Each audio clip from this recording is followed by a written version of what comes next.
Hello, this is Kristen Brinley, your publisher of DC Metro Real Producers, and I'm here with the wonderful Harrison Beecher. Thank you so much for being with us.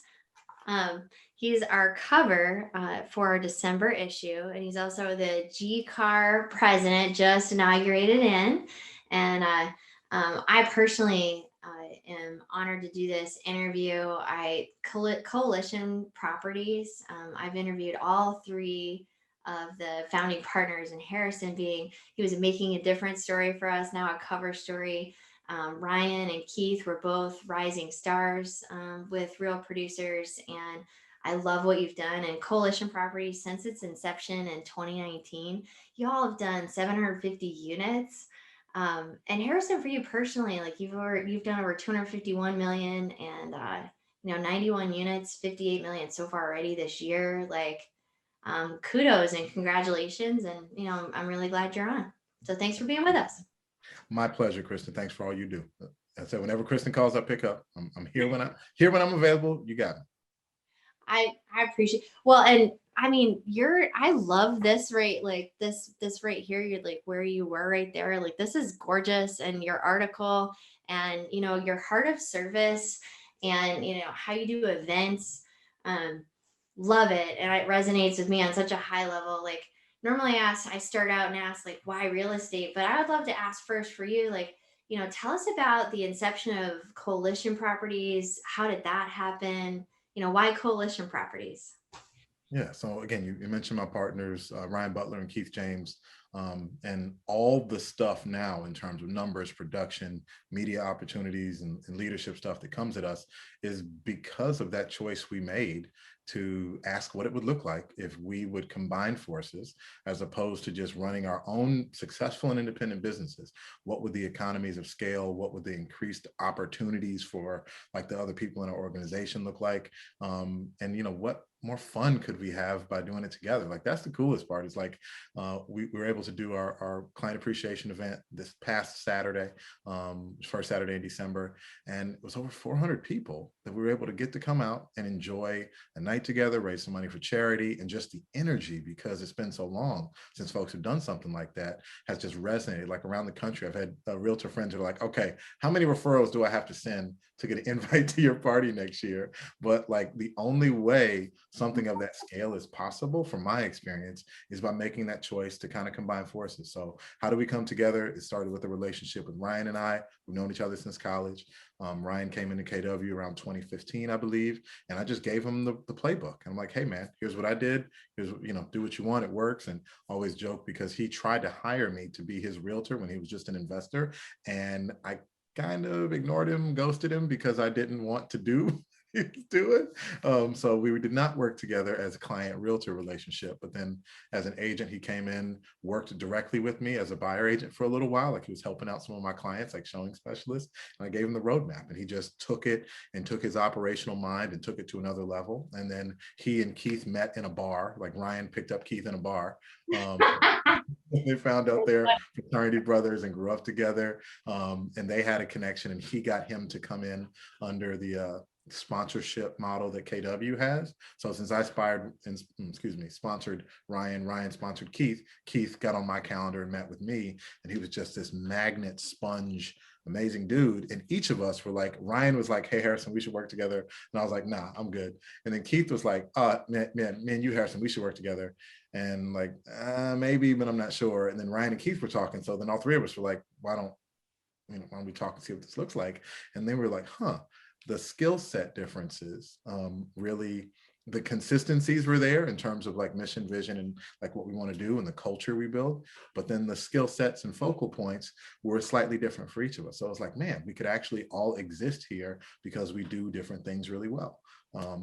And yeah, man, that conversation started in the spring of 18 and came to fruition in the fall of 18, and we officially launched in the spring of 19. And like you said, been able to help over 750. Like that's the most important metric to me, man. Like that many people, that that type of unit production is just impactful and life-changing for like a lot of our staff and for even what we've been able to do. So I'll pause there because I get excited talking about it. And it's just cool to look back and see what we've been able to do in a little over 2 years. I think it's amazing, and the economy of scale, and you all have such you all are very skilled people, but such different skills. Like it's awesome to see the synergy and abundance mindset and the ability to work together. It's great. Like I love seeing it, and I'm very happy for you guys. Like all individually, you know, do very well, but together just, having amazing results. So good for you. Why real estate? So tell us, why real estate for you? How did that come about? 2010 is about when you went full time, I believe, and $250 million later. Like, why real estate for you? What was that like? I think there was an intersectionality in this real estate business between like just raw entrepreneurism. Like I'm going to have a business, I'm going to make it, I'm going to be my own boss, I'm going to control my schedule. I'm going to, do what I want. Um, but then also like connection and relationship, right? Like I think there's entrepreneurial spirit and drive that you need to be good in real estate, but then there's the people part of it. And real estate's that unique space that lets you show up in somebody's life and be a big part of it. And after you get like a decade in the game, more that I've had, like the decisions I helped people with 10 years ago have set them up to like now, because now they all got kids and they're all like looking at their next phase in life. I'm like, dude, thank you for encouraging me to move into this crappy neighborhood in Northeast, or this crappy house or whatever. And like, look at where I'm at today. Like that's been really cool. And that's this kind of, I guess, middle phase career-wise where I'm at now, where it's like, man, like what we've been able to do has had such a dope impact on people. And then their gratitude has helped us kind of grow this community and bring other people in. So it's like just tons of great energy that combines. And I think real estate is unique in the sense that it gives you a reason to be in people's lives for a while and to be there at these big transition points. When you do that well and do that right, you are just solidified. And it doesn't mean you're everyone's best friend, right? But you're a significant part of like where they raise their kids and where their memories are created. And like they remember you for it, especially when it goes well. And then on the other side, Kristen, what's interesting, when it doesn't go well, right? When people have a sad transition, a loss, a divorce, or whatever, with age and life, I've been able to participate in more of those and being able to help people get through those with some dignity and grace and just clarity and like really good support. Like that's been another really cool part of it, right? Because it's not all roses, but when you show up and help them there, like that's the impact you can have on folks, and it makes a difference and means a lot. And real estate sales is a really unique opportunity to do that and just be all up in a lot of people's life situations, but it's dope. It's really fun. So for you, what do you think has been the most challenging and maybe the most rewarding for you on this journey? Because I bet you there's been some challenges and there's been some rewards. I'd say the first transition challenge was like going from me to we, like in different stages of growth. Because that's another cool part about real estate. You can just be an individual practitioner out here slinging, 10, 12 houses a year, and that's a great living.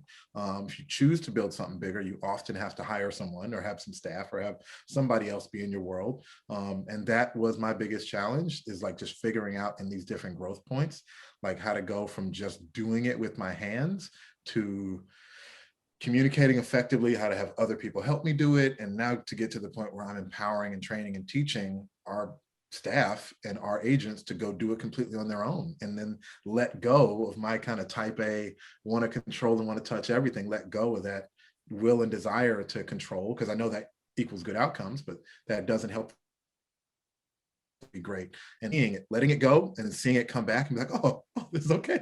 Like, you throw your paper airplane, you're like, I hope it flies, and it makes it perfect. And you come back and catch it nice. You're like, oh, I did it. But until you like let go and you think about building it right and throw it out and let it come back, that's hard. And especially for salespeople, especially for confident type A, like, folks that have figured out a way to do it, like transitioning from that me to we, from that individual business to kind of enterprise type thing, is a constant journey and growth. And I'm grateful that it has worked out thus far. And I'm always open to and trying to just get better with the people management part of it, because that's the biggest growth opportunity I still have, is just to, be a better boss and leader that empowers folks to go be great and still give good service and, provide the product that we need to with our sales team. I love everything you just said, especially like the way that you phrased it with a me to we, and how you encompassed it. I thought that was great. Love the airplane analogy too, man. What about biggest reward, do you think? What has been most rewarding with what you've done? I mean, there's been a bunch of rewards, but like I said earlier, like seeing clients just come up really great, and from an equity standpoint, from a lifestyle standpoint, from a the freedoms and options that the home we help them purchase has awarded them. Like that's been cool to see.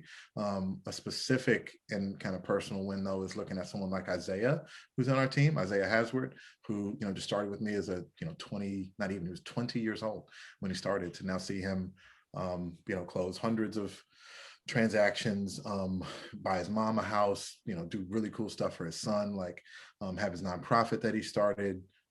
Just seeing someone that was like really close to me, next to me, kind of grow up in the organization with me and continue to be a leader and do great work, like that's been dope. That's been really exciting to see. Yeah, that's amazing. And buy his mama house, like that's cool. That is life changing and life altering. Um, as I love this next question because it kind of fits in with what you were just saying about, and I feel like you're really affecting people's family trees and wealth and how you're talking about real estate. How does real estate fit into your dreams and goals? Like, how does that fit for you? Maybe define success for us.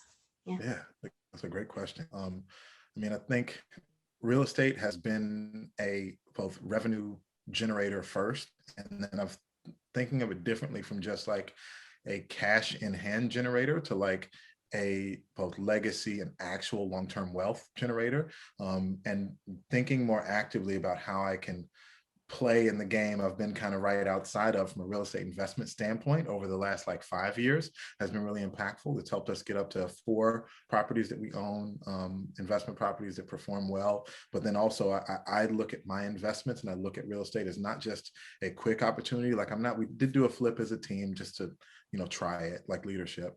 But I'm more of a buy and hold, equity, invest in a neighborhood type person. Like that's my thought, because when I am selling in these neighborhoods and encouraging people to live there because I live and own property there, and then contributing to the culture by doing these like neighbor dinners and helping people connect and be friends, like it's all these layers that like invest in an area and make them better both empirically and just like feeling and energy wise too. So like I think real estate as a vehicle for something that lets you kind of build wealth with time and that helps you like build and contribute to community, is why I love it as a thing to both help other people with and to buy myself. So I'm 35 right now. And Jackie Robinson's number was number 42. So 42 has been like my favorite number forever as a kid. So by the time I'm 42, to goal to have 10 properties that I own. And with those 10 properties that will like kind of round out that piece of my kind of long-term wealth and legacy building for our son, who's due within the next month or few weeks, and our family, to just make sure that like whenever there are options that come up, to answer your question about what success looks like, I think success is the freedom to be able to take advantage of, to be able to participate in any opportunity or any kind of thing that comes in you or your family's world from both a desire or like need standpoint. Like I want to just have the freedom and opportunity to do what I got to do and take care of it financially. And those homes, owning them, will be that side of an equity pocket that lets us do kind of whatever we need to do. And then we can decide on all the stuff we want to do as well. So that's what success looks like to me.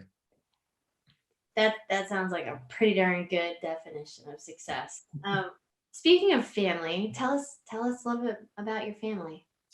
Yeah, so as you saw at the GCAR event installation, I had as my biggest honor to be able to say my grandparents' names and show their faces to all those folks and tell their story and what they were able to do in like a whole different era in the South, and like just what that meant for like setting up my parents to be good, and then my parents setting me up to be good. Like that like legacy train is a big deal to me. So like I hope to continue to do cool things so that if I got my son or grandsons up on stage somewhere one day, or granddaughter or whoever, they could be like, yeah, this person was significant enough that 30 years, 20 years after they're dead, you should still know about them because they impacted me, and hopefully I impact you, right? Like it's that line of impact and influence that that my family had on me, and that I hope to kind of embody and pass on. So family is everything. It's important. Nuclear family with my wife, Couldn't do what I do without her and her support, and her growing the little kid that we're going to have and begin this new journey of actual parenthood ourselves. Which of all the things I've done, I'm like both excited but terrified. I think in analogies, if you couldn't tell, and I say it's like cliff diving or jumping out of a plane or something, where you've seen people do it and other people do it well and they're fine and they survive, but then when you're at the edge, you're looking over, you're like, ooh, I could die. Like, this is scary. Like, I don't know what this is gonna feel. I have no idea what this is gonna be like, but keep reminding myself that lots of people have done it before. I'm well positioned. I can figure it all out, but when you're right at the edge, you're like, okay, so we're really about to jump here. I'm really about to jump. So that's what that's kind of where I am mentally right now. That's great. Hey, it's a lifelong jump. And, yeah, first diaper, I was like, okay, here we are. Like, here, okay. Avery was 5 weeks early. And so like it was kind of nuts. I was like, all right, you're 4.5 pounds and you're in my hand and they're going to let me take you home. Alive. I'm going to keep you alive. It's my job. Yeah, there's no manual, but you're still alive 8 years later. It's good. What are you currently learning, Harrison? Like, I love talking like learning and so on with you. And like, what are you currently, what's important to you? What are you currently learning? Current book? Or, yeah. So we have our team working on the 12-week year with our coach, Shannon Steer, get the plan coaching. She's awesome. She coaches me personally and is now coaching our team on just better structure around all of our activities. Like we got into a really great rhythm of just attracting great leads and converting them. So we've got a really unique and cool business that is so, referral based feels like an understatement, because it's like active hype referrals that like come to us like ready to go and do it fast. That sounds raving fan like. Yeah. That's what we have a lot of, and I'm grateful for them, and they're awesome. We just acknowledge that if markets shift, when markets do shift and change, you got to have your activities ready. So the biggest thing I'm learning and working on now is adequately supporting all of our team members as they open up to different methods of lead generation and kind of tracking to be ready for a market shift, right? We know stuff's great right now, but it won't be great forever. So it's a challenge to, like, in the midst of prosperity and good stuff, to like, kind of prepare for the worst times, which is kind of what we're doing. Because we know that if we keep those activities up, even if stuff dips, like, we'll be good. And it's just like reinforcing that to them. Like, I'm saying it and living it, because it's like, yeah, things look great now. They won't be forever. I don't think, I'm not gonna fall off a cliff or anything, but like, just being ready for when things do shift, slow down, tighten up, whatever. Like, that's the biggest thing I'm learning now, is supporting them through that, and also tightening up my practices with just CRM details and work process and flow, so that when the little baby's here, I can hand off deals and not be, in them the same way I have been now. So just overall tightening up processes and systems to get ready for whatever happens next is what I'm learning right now. No, that's I think that's fantastic. Like, scaling and stepping back while you grow, I think, is a challenge. And I think it's something that all leaders that are doing what you're, they need to do that. like it's not possible to do both things. What about like educational Class or book? Like, are there a couple of recommendations you could make for what other real producers absolutely should read, or classes they should go to? Is there a few that you could kind of like say that have really impacted you? Yeah. The one I'm going to refresh is that certified negotiation expert. That's an NAR designation, CNE. And I think there's like now a master CNE or MCNE, which is really dope, because it's just like the psychology of negotiation and communication, which translates to like sales, but like also everything in life. So I had a bunch of our team members do it, and next year is my intention to get the next kind of master whatever in it, to just refresh. And then, I think more in designations than really books right now. Like, my books are just kind of sci-fi escape books, more so than like, feed your brain books. I might like those too, but yeah. There's a lot of good lessons in sci-fi and imagination, and how that fuels you as a salesperson to just think differently, think outside the box, like do something people haven't done before, right? Let it be weird and different. Yes. That's what I think of. But education-wise, the next piece for me next year is to earn the CRS designation, Certified Residential Specialist. As I've done a lot of teaching, done a lot of real estate education stuff, I really do think like both their content and structure is some of the best out there. And even locally, I just want to lean in and encourage more people to look at that, all the criteria it takes to earn that and work your way up to it, because it is different. It's not just class, it's production and a few different education modules. So we got the production part of it. I've signed up as a member. Now I just got to take the classes to earn that CRS designation from the Residential Real Estate Council, or RRC. Those are my two big things for 22 I'm gonna work on. What do you think, if you were to sum up, like what sets you apart, makes you different, makes Coalition Properties, different? I mean, as trite as it sounds, man, it's like vibe. Like we just have a different vibe that we've never apologized for. We've never really retreated from. We've said like, we can and are selling a lot of houses and helping people do it at a high level and win in a competitive market. But we're not whitewashing. We're not, leaning away from or hiding kind of who we are, the type of fun we like to have, and who we want to support in terms of our community. So like, and that's not just because we're like three Black men, but it's like, we're not afraid to lean into what is both a younger, bolder, like think of like the bass in hip hop, right? Like the bass in hip hop music. Some people hear it and it can be like, oh my God, that's too much. Let's just turn that down. That's aggressive. That's a lot. But there's also like energy behind it, man. And then when you hear it, you notice it and you're like, man, like when I came out on stage, right? I was very intentional about my two songs that I picked for like walking up and coming down, because my past as a DJ, like I think about the songs more than everybody. I love that you were a DJ. It's great. But like energy, like I'm saying, it's like music connects to energy. Sorry, I'll land the plane, I promise. My song I came out to by Kendrick Lamar is DNA, right? And it just talks about like all the power of everything, acknowledging your legacy and what that means. And that's what I talked about, right?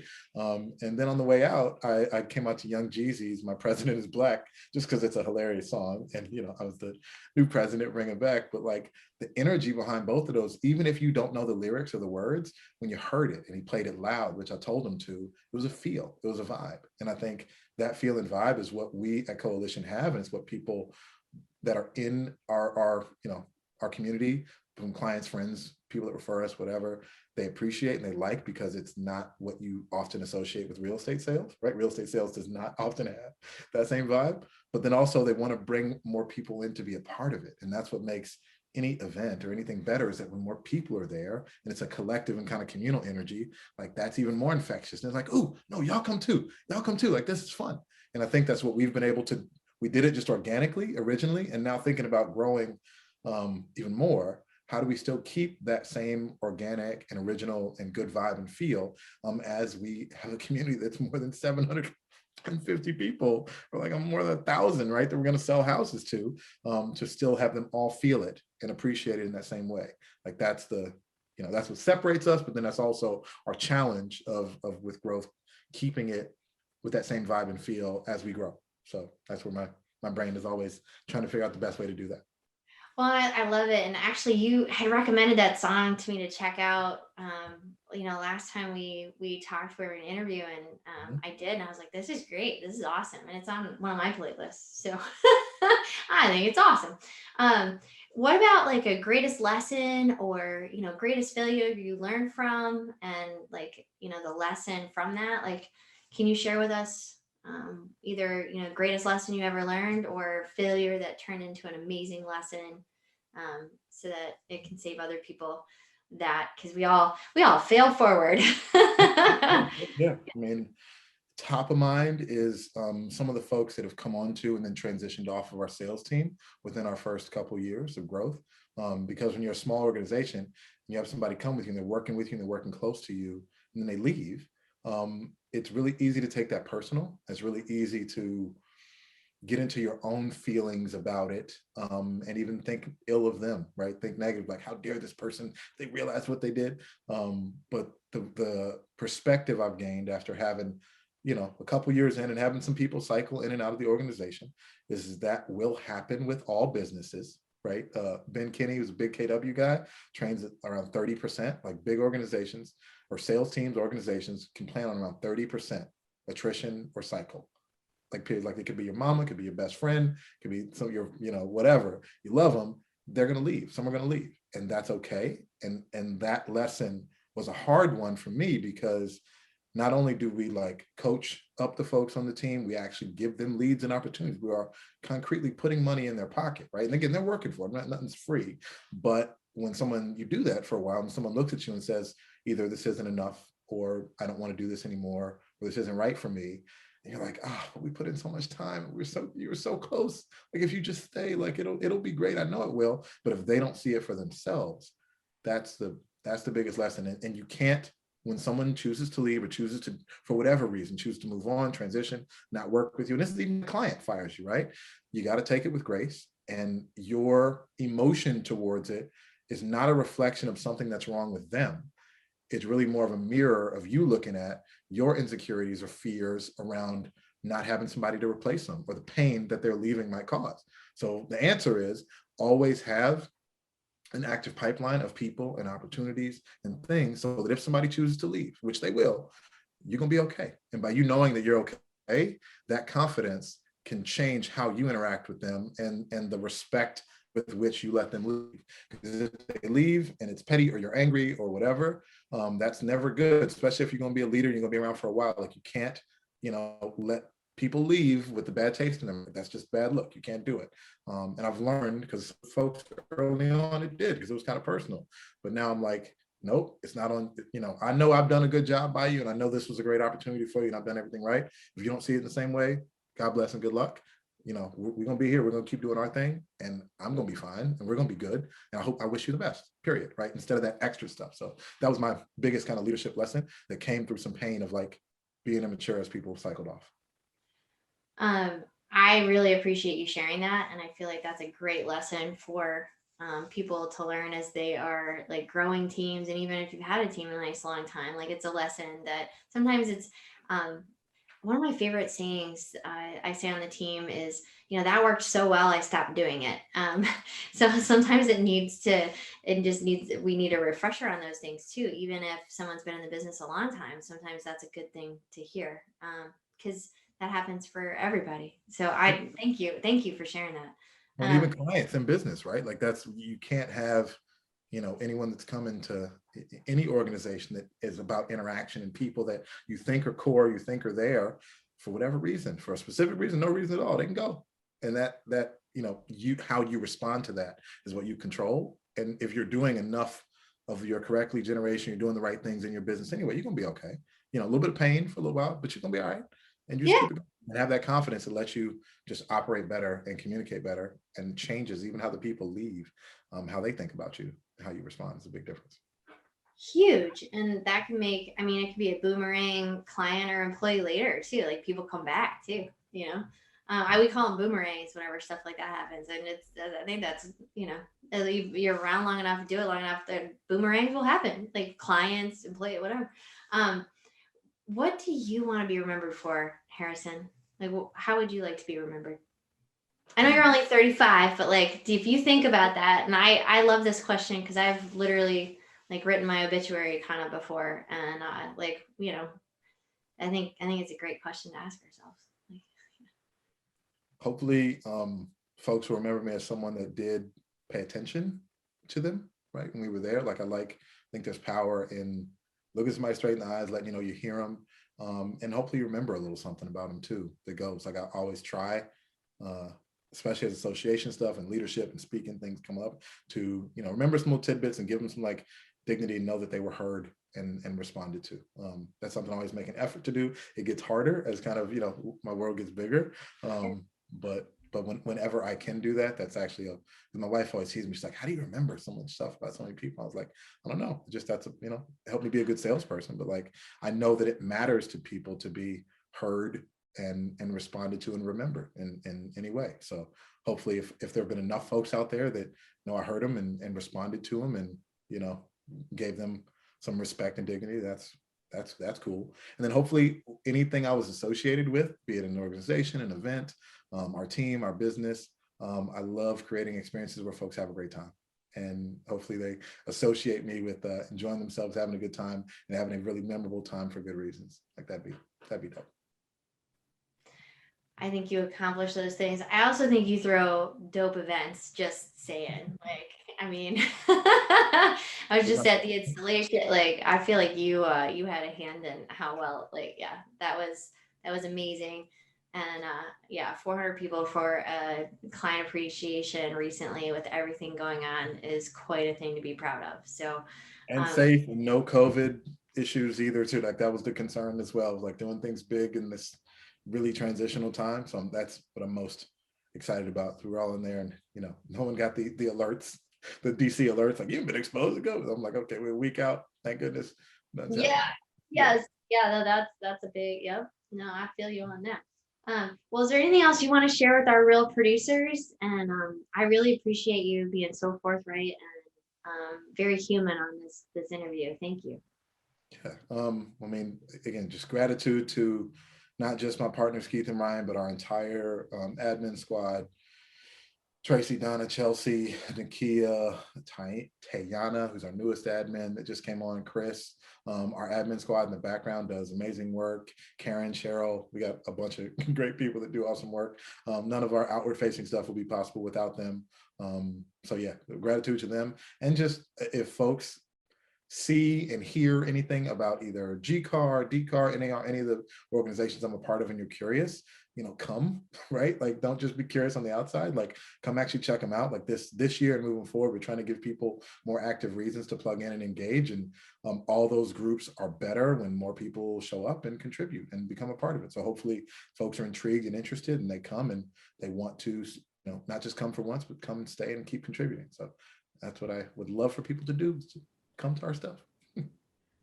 Well, we appreciate you at Real Producers, Harrison, and I know those organizations are better for you having touched them. So, thanks for being part of Real Producers and the way you contribute to the communities.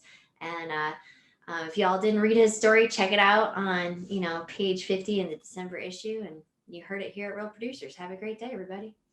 Thank you.